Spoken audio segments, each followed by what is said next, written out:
Corona ପରେ ମାଡ଼ି ଆସୁଛି ଭାରତକୁ ଆଉ ଏକ ଭାଇରସ୍ HMPV, ଯାହା କରୋନା ପରି ନିଜକୁ ମଧ୍ୟ ଅପଡେଟ୍ କରିବାରେ ସକ୍ଷମ ଅଛି। ମୁଁ ଆଜି ଆପଣଙ୍କୁ ଏଥିରୁ ବଞ୍ଚିବା ପାଇଁ କିଛି ଉପାୟ କହିବି ବା କେମିତି ଆପଣ ଚିହ୍ନିବେ ୟାର ଲକ୍ଷଣ ମଧ୍ୟ କହିବି।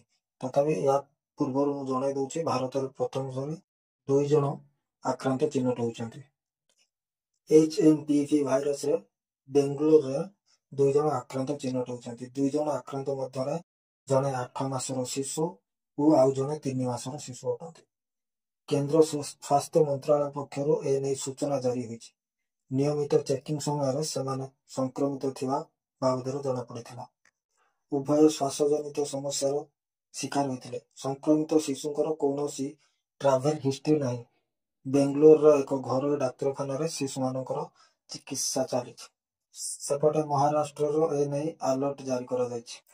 କରୋନା ମହାମାରୀ ପରେ ଏହି ଭାଇରସକୁ ନେଇ ଲୋକମାନେ ଚିନ୍ତା ପ୍ରକାଶ କରିବା ଆରମ୍ଭ କଲେଣି।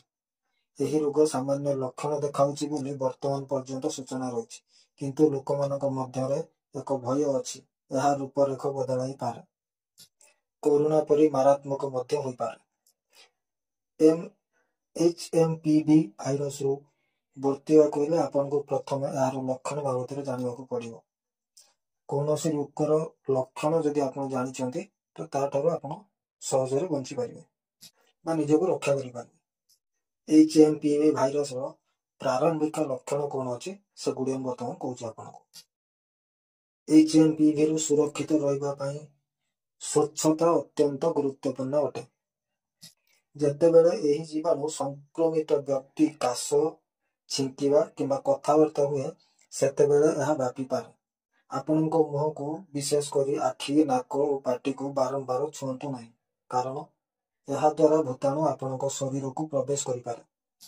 ଯଦି ଆପଣ ଅସୁସ୍ଥ ଅନୁଭବ କରୁଛନ୍ତି କିମ୍ବା କାଶ, ଗଳାରେ ଯନ୍ତ୍ରଣା କିମ୍ବା ଜ୍ୱର ଭଳି ଲକ୍ଷଣ ଦେଖାଯାଉଛି, ଯଦି HMPVର କୌଣସି ଲକ୍ଷଣ ଦୃଶ୍ୟମାନ ହୁଏ, ତେବେ ତୁରନ୍ତ ଡାକ୍ତରଙ୍କ ସହିତ ପରାମର୍ଶ କରନ୍ତୁ।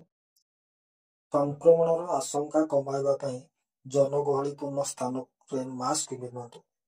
ନିୟମିତ କବାଟ ହ୍ୟାଣ୍ଡେଲ, ଲାଇଟ୍ ସୁଇଚ୍ ଏବଂ ସ୍ମାର୍ଟଫୋନ୍ ସଫା କରନ୍ତୁ। ଗ୍ୟାଟ୍ ହ୍ୟାଣ୍ଡେଲ ମଧ୍ୟ ସଫା କରନ୍ତୁ। ଲକ୍ଷଣ ଦେଖାଉଥିବା ଲୋକଙ୍କ ଠାରୁ ଦୂରେଇ ରୁହନ୍ତୁ।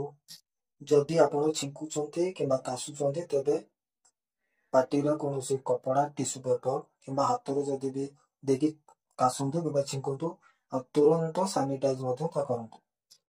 ଯଦି ଆପଣ ଏପରି ନ କରନ୍ତି, ଏଥିରେ ଥିବା ଜୀବାଣୁ ଅନ୍ୟମାନଙ୍କୁ ମଧ୍ୟ ସଂକ୍ରମିତ କରିପାରେ। ଏହା ବ୍ୟତୀତ ଯଦି ଯେତେ ସମ୍ଭବ କିମ୍ବା ଅତି ଜରୁରୀ କାମ ନଥିଲେ ନିଜ ଘରେ ରହିବାକୁ ପରାମର୍ଶ ଦିଆଯାଉଛି, ଯାହାଦ୍ୱାରା ସଂକ୍ରମିତ ଲୋକଙ୍କ ସଂସ୍ପର୍ଶରେ ଆସିବାକୁ ଏଡ଼ାଇ ଯାଇପାରିବ।